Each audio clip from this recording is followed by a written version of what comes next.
Coming up on The Daily, the spy in the palace. How did an alleged Chinese agent become friends with Prince Andrew and infiltrate the British establishment? Find out in just a moment. Hi all, Neil Patterson here with the Sky News Daily, and a pretty curious story indeed. Over the past few days, we have learned about an alleged Chinese spy at the heart of the British establishment. He was photographed with Prime Ministers David Cameron and Theresa May, and plenty of other senior politicians. But it's his close relationship with royalty that's really sparked a bit of a feeding frenzy, because, of course, it's Prince Andrew that once again finds himself in the spotlight. The alleged spy has now been named as Yang Tengbo. But when I sat down with our correspondents, there was still a court order in place preventing his identification. So, for the rest of the podcast, you'll hear us referring to him as he was in those court documents, as H6. Well, let's get started with our home editor, Jason Farrell. Jason, first things first, how exactly did we find out about this spy infiltrating the establishment? Well, we would have not known anything about him had it not been for this appeal to the Special Immigration Appeals Commission that he made against being expelled. He was expelled in 2023 by Suella Braverman. And in that document, we see that H6 had this relationship with Prince Andrew.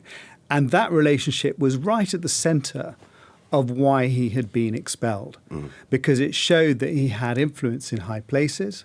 And at the same time, he also seemed to have a connection to the Chinese Communist Party that he was downplaying. So what do we actually know about H6, and presumably largely from the court documents that you've just been mentioning? Yes, he's 50 years old, born in 1974, and he spent much of his early life in China. He studied there for a while. He became a junior civil servant. Then in 2002, he moved to the UK to study languages, and he did a master's at York University in PR. And then he decides to set up a company. He sets up this group, which was mostly dealing with tourism and things like that.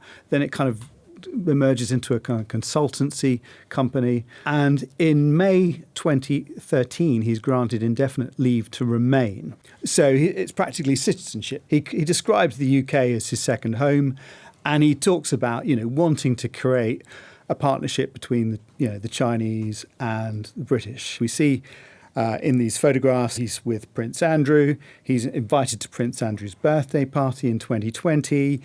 He's photographed with Theresa May, David Cameron. Just not a year after that party in 2021, that he stopped at a port and asked to surrender his digital devices.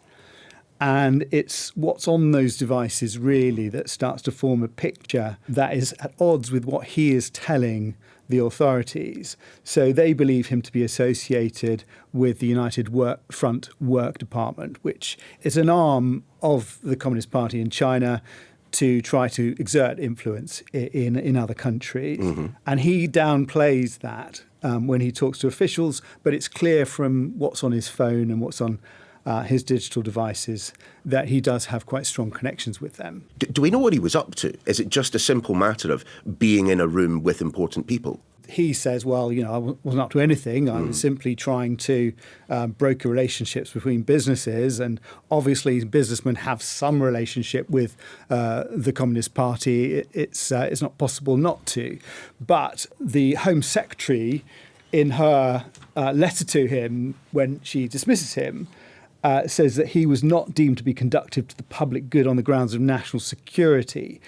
And as she puts it, this is Suella Braverman, we have reason to believe you are engaging or have previously engaged in covert and deceptive activity on behalf of the United Front Work Department.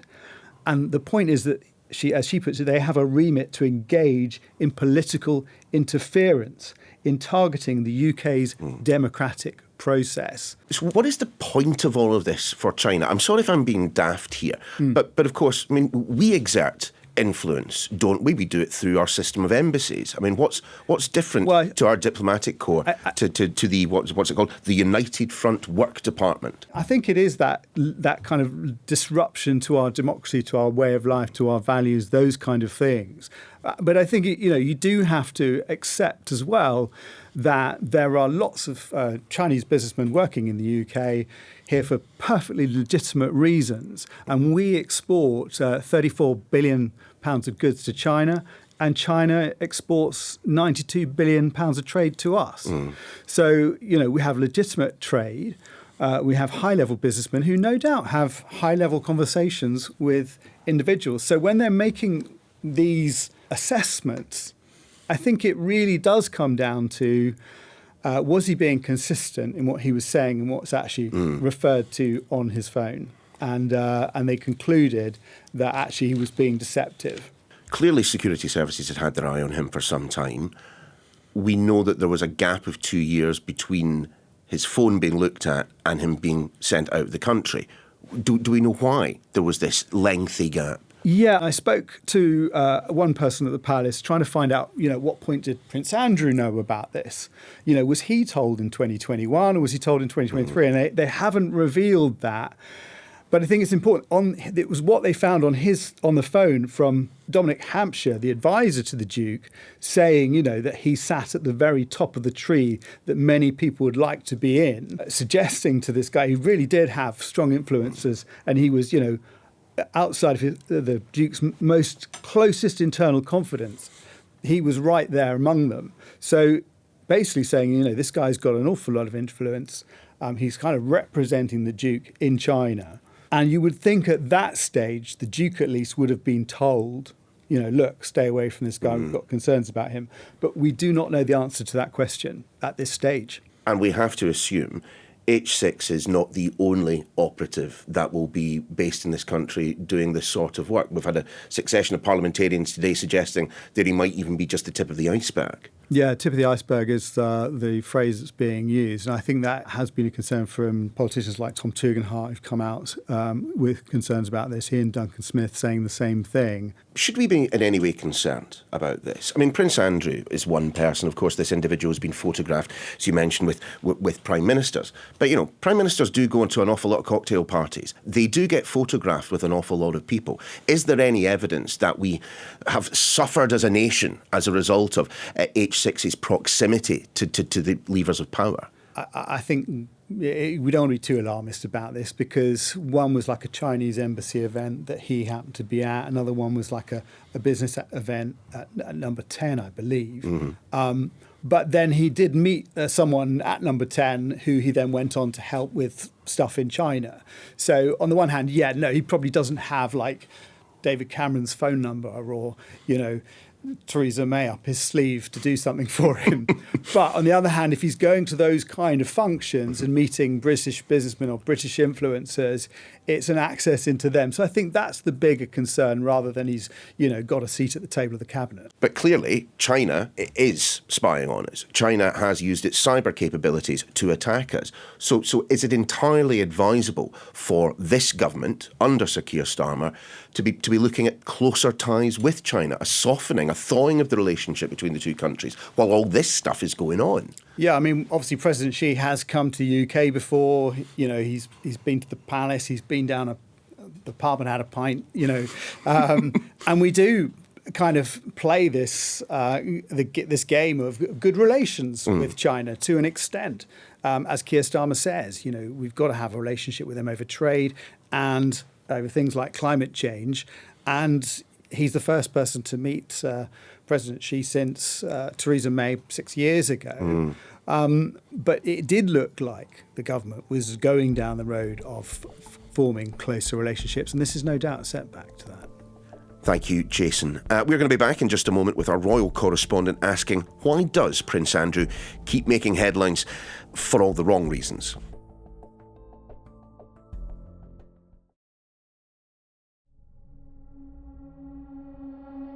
OK, so we know how we learned of the alleged spy's existence, those court documents that pointed to a very close relationship with none other than Prince Andrew.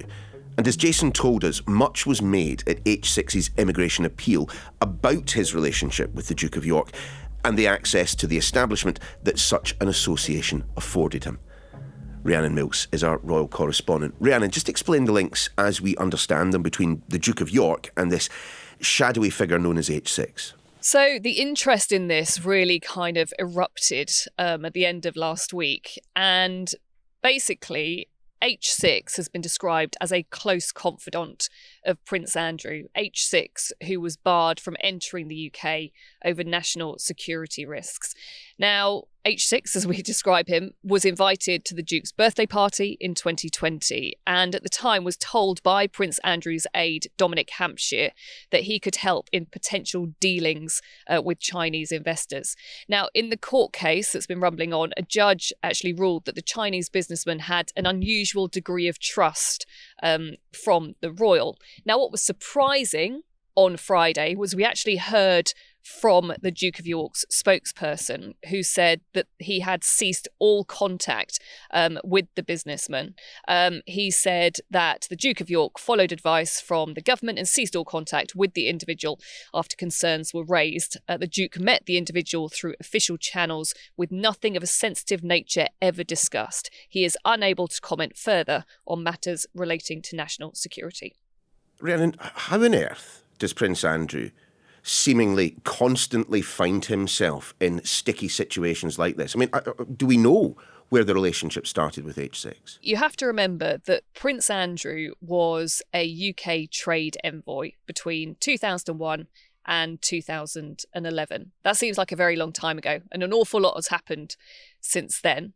And he had various meetings with various individuals right around the world, and he was, if you like, deployed by the UK government as a member of the royal family to schmooze. And he made it his kind of trade to kind of build up those business contacts and those business dealings. Of course, we often talk about the soft power of the royal family, so it was seen as a good thing that he was going out and representing the UK. What is interesting, though, and very difficult to unpick about that time that he was trade envoy, is trying to find out exactly who he made contact with and when, and therefore for us to find out who he might still have contacts with now. Now, I've been speaking to an author, Andrew Lowney, who's actually been working on a book about Prince Andrew for about 4 years now. And he described just how difficult it has been to try and find out anything about that time that he was working as a trade envoy. He said that government departments are doing anything to avoid sharing any information. He said it's like this stuff has just vanished. Now, the Foreign Office and the Department of Business and Trade have told us that they have done everything they should when it comes to freedom of information requests. But it gives you an idea about just how difficult it is to unpick, really, Prince Andrew's past business dealings. Are you in any way surprised that the news has emerged that the Duke of York has had very close contact with someone alleged to be part of the Chinese intelligence apparatus? I mean, he has palled around with some pretty unsavoury people in the past, not least Jeffrey Epstein, but Harvey Weinstein. There's a very strong Kazakhstan connection. I mean, he even met Colonel Gaddafi at one point. He certainly had some very interesting links. Is that the best way of putting it? While he was working as trade envoy. Some of it, of course, will have been encouraged by the UK government.